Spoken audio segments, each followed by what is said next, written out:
ஏன் நிதியமைச்சராக இருந்த திரு பிடிஆர் பழனிவேல் ராஜன் அவர்கள் இந்த துறைக்கு மாற்றப்பட்டார்? அவர் செய்த தவறு என்ன? அவர் செய்த தவறு 30,000 கோடி ரூபாய் தொடர்பாக அவருடைய கருத்தை பரிமாறிக்கொண்டார்.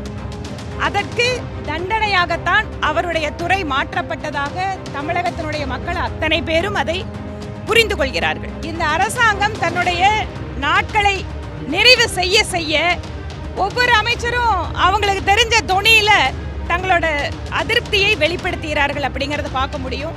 இது மக்கள் கிட்ட மட்டும் அதிருப்தி இல்லை, இந்த அரசாங்கத்துக்கு மேல ஆளுகின்ற அமைச்சர்களுக்கே அதிருப்தி இருக்கு அப்படிங்கறத இதை வச்சு நம்ம புரிஞ்சுக்க முடியும். தகவல் தொழில்நுட்பத்துறையினுடைய அமைச்சர் அவர்கள் அவருடைய அமைச்சகத்திற்கு மிக குறைவாக நிதி ஒதுக்கப்படுகிறதாக பகிரங்கமாக கூறுகிறார். அது மட்டுமல்ல, அசாதாரணமான நிலை அப்படிங்கிற ஒரு வார்த்தையும் பயன்படுத்துகிறார். ஆளும் கட்சியை சார்ந்த ஒரு அமைச்சர் அவர்கள் தன்னுடைய துறை தொடர்பாக துறை ஒதுக்கீடுகள், குறிப்பாக அந்த இலாக்காவிலே டைடல் பார்க் என்பது தொழில்துறையின் கீழாக இருக்கிறது, அது தகவல் தொழில்நுட்பத்தின் துறையின் கீழ் இல்லை என்பதை குறிப்பிட்டுவிட்டு அது ஒரு அசாதாரண நிலை என்றவும் குறிப்பிடுகிறார். இதில் நாம் 2 விஷயத்தை பார்க்கணும். ஒன்று, ஆளும் கட்சியினுடைய அமைச்சர் ஒருவர் நேரடியாக வெளிப்படையாக தன்னுடைய துறை சரியாக அந்த இடத்துல நிதி இல்லை அப்படின்னு சொல்றது, எந்தெந்த மாதிரி துறைகள் தகவல் தொழில்நுட்பத்தோடு இணைந்தால் அந்த துறை மேம்படுமோ அது இங்கு நடக்கவில்லை என்பது அந்த அமைச்சர் சொல்கின்ற பதிலை வைத்தே நாம் புரிஞ்சுக்கலாம்.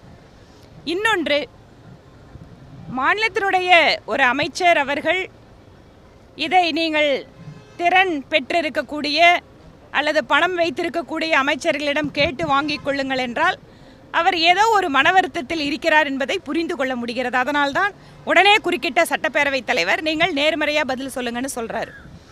சரி, இதனோட பின்னணியை நம்ம கொஞ்சம் தொடர்பு படுத்தி தான் அதை பார்க்கணும்.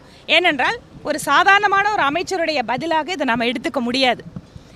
ஏன் நிதியமைச்சராக இருந்த திரு பிடிஆர் பழனிவேல் ராஜன் அவர்கள் இந்த துறைக்கு மாற்றப்பட்டார்? அவர் செய்த தவறு என்ன? அவர் செய்த தவறு 30,000 கோடி ரூபாய் தொடர்பாக அவருடைய கருத்தை பரிமாறிக்கொண்டார். அதற்கு தண்டனையாகத்தான் அவருடைய துறை மாற்றப்பட்டதாக தமிழகத்தினுடைய மக்கள் அத்தனை பேரும் அதை புரிந்து கொள்கிறார்கள். அப்படி இருக்கின்ற பொழுது அவருக்கு பெயரளவிற்கு ஒரு அமைச்சகத்தை கொடுத்துவிட்டு அதில் முறையான அதிகாரமோ அல்லது தேவைப்படக்கூடிய நிதியோ அங்கு ஒதுக்கப்படவில்லை என்றால் அப்போ அந்த அமைச்சருக்கான தண்டனை என்பது மீண்டும் ஒரு முறை அது நிரூபணமாகிறது.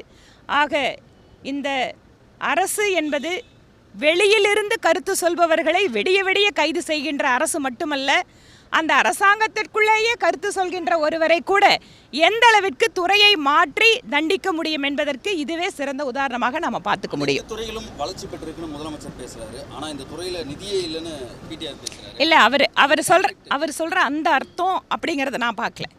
அதாவது தகவல் தொழில்நுட்ப துறைக்கு கீழே ஒன்று குறைவான நிதி அந்த துறைக்கு வழங்கப்படுகிறது. அவர் பார்த்துட்டு இருக்கிற துறைகள் என்ன? இ சேவை, டிஜிட்டல் சேவைகள் துறை, இ சேவை மையங்கள் அமைக்கிறதுக்கான நிதி. அது இல்லாமல் மற்றபடி அவங்க அந்த டிஜிட்டல் சேவைகள் தொடர்பாக இருக்கின்ற துறை இருக்கே தவிர, குறிப்பாக தகவல் தொழில்நுட்பம் எங்கே வளர்ச்சி அடையணும் அதிகமாக, சர்வீஸ் செக்டரில், இன்ஃப்ராஸ்ட்ரக்சரில் அவங்க நிறைய டைடல் பார்க்கை உருவாக்குறது, இந்த மாதிரி டைடல் பார்க்கை அடுத்த கட்டத்துக்கு உயர்த்துறது, இந்த மாதிரி விஷயங்கள் அவர்கிட்ட இல்லை அப்படிங்கிற அவருடைய அதிருப்தியை வெளிக்காட்டுகிறார். ஆக இந்த அரசாங்கம் தன்னுடைய நாட்களை நிறைவு செய்ய செய்ய ஒவ்வொரு அமைச்சரும் அவங்களுக்கு தெரிஞ்ச தொனியில தங்களோட அதிருப்தியை வெளிப்படுத்துகிறார்கள் அப்படிங்கிறத பார்க்க முடியும். இது மக்கள் கிட்ட மட்டும் அதிருப்தி இல்லை, இந்த அரசாங்கத்துக்கு மேல ஆளுகின்ற அமைச்சர்களுக்கே அதிருப்தி இருக்கு அப்படிங்கிறத இதை வச்சு நம்ம புரிஞ்சுக்க முடியும். இல்லைங்க, இதுல நாங்க பார்க்கறது என்னன்னா, ஒரு துறையினுடைய அமைச்சர் அவர் சொன்ன விஷயத்தை அவர் வேற தொழில்நுட்பத்தோட அதை நான் பேசல செய்யல அப்படிங்கிற பதில் எல்லாம் கொடுத்துருக்காரு.